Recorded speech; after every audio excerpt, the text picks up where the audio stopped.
নমস্কার, সবাইকে স্বাগত আমার স্বপ্না খোঁজ এডুকেশন চ্যানেলে। আমি সুজিত কুমার মাইতি, ইতিহাসের শিক্ষক। চলে এসেছি আজকে নবম শ্রেণীর একটি ক্লাস ভিডিও নিয়ে। আজকের বিষয় রাজার মৃত্যুদণ্ড ও গিলোটিন যন্ত্র। ভিডিওটি ভালো লাগলে লাইক, কমেন্ট, শেয়ার ও সাবস্ক্রাইব করে রাখবেন। আর পাশের নোটিফিকেশান বোতামটি সক্রিয় করে পাশে থাকবেন, যাতে এইরকম নতুন নতুন ক্লাস ভিডিও সবার আগে আপনার কাছে পৌঁছতে পারে।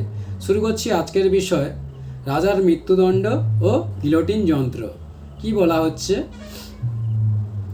ফরাসি বিপ্লবের সময় 1793 সালের 21শে জানুয়ারি ফ্রান্সের রাজা ষোড়শ লুই এর মৃত্যুদণ্ড কার্যকর করা হয় জেকোবিন ও জিরোন্ডিস্ট দলের ভোটের মাধ্যমে।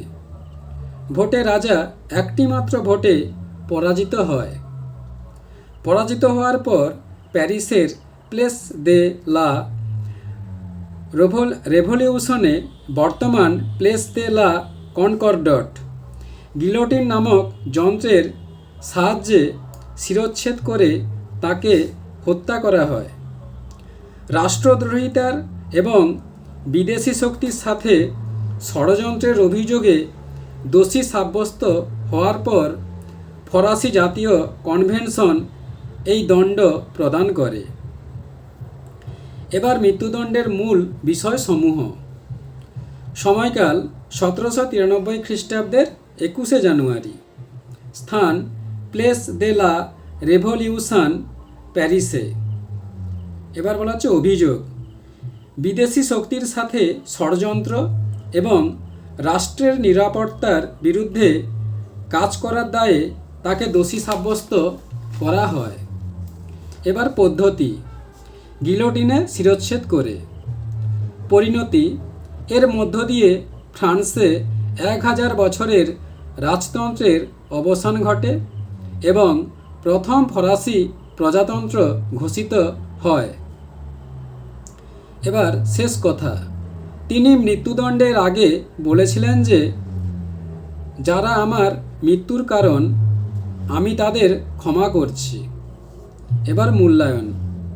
মাত্র 38 বছর বয়সে তিনি এই চরম পরিণতির শিকার হন এবং 9 মাস পর তাঁর স্ত্রী মেরি আন্তোয়ানেতকেও একইভাবে মৃত্যুদণ্ড দেওয়া হয়। বন্ধুরা, দ্বিতীয় টপিক গিলোটিন যন্ত্র। কি বলা হচ্ছে? গিলোটিন হলো অষ্টাদশ শতাব্দীতে ফ্রান্সে উদ্ভাবিত শিরচ্ছেদের মাধ্যমে মৃত্যুদণ্ড কার্যকর করার একটি বিশেষ যন্ত্র।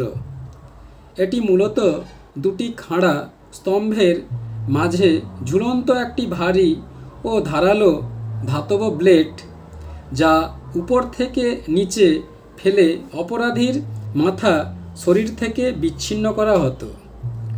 ফরাসি বিপ্লবের সময় এটি ব্যাপকভাবে ব্যবহৃত হতো। এই যন্ত্রণাহীন মৃত্যুদণ্ডের উদ্দেশ্যে ডক্টর জোসেফ ইগনেস গিলোটিন এর প্রচলন করেন রাজা ষোড়শ লুইয়ের নির্দেশে। এবার বিস্তারিত আলোচনা করলে বলা যায় যে, উদ্ভাবন ও ইতিহাস। ডক্টর জোসেফ ইগনেস গিলোটিনের ফরাসি বিপ্লবের সময় গিলোটিনের নামানুসারে এর নামকরণ করা হয়। 1792 খ্রিস্টাব্দে ফরাসি বিপ্লবের সময় রাজা ষোড়শ লুই এবং রানী মেরি আন্তোয়ানেত সহ হাজার হাজার ফ্রান্সের মানুষকে এর মাধ্যমে মৃত্যুদণ্ড দেওয়া হয়। এবার কার্যপদ্ধতি। অপরাধীকে একটি বেঞ্চে শুইয়ে তার গলাটি দুটি খাড়া কাঠের মাঝে রাখা হয় এবং উপর থেকে ধারালো ব্লেড ছেড়ে দিয়ে তার শিরচ্ছেদ করা হয়। এরপর ব্যবহারের সমাপ্তি। ফ্রান্সে সর্বশেষ গিলোটিন ব্যবহার করা হয়েছিল 1977 সালে ও 1981 সালে। দেশটিতে মৃত্যুদণ্ড আনুষ্ঠানিকভাবে বিলুপ্ত করা হয়। এবার অন্যান্য অর্থ। এছাড়া সংসদীয় পরিভাষায় একটি বিলের অনিচ্ছাকৃত অংশগুলো দ্রুত ভোট গ্রহণ করার প্রক্রিয়াকে গিলোটিন ক্লোজার বলা হয়। বন্ধুরা, এখানেই ক্লাস ভিডিওটি শেষ করলাম। পরবর্তীকালে আবার এই রকম একটি নতুন ক্লাস ভিডিও নিয়ে উপস্থিত হব। ধন্যবাদ, সবাই ভালো থাকবে।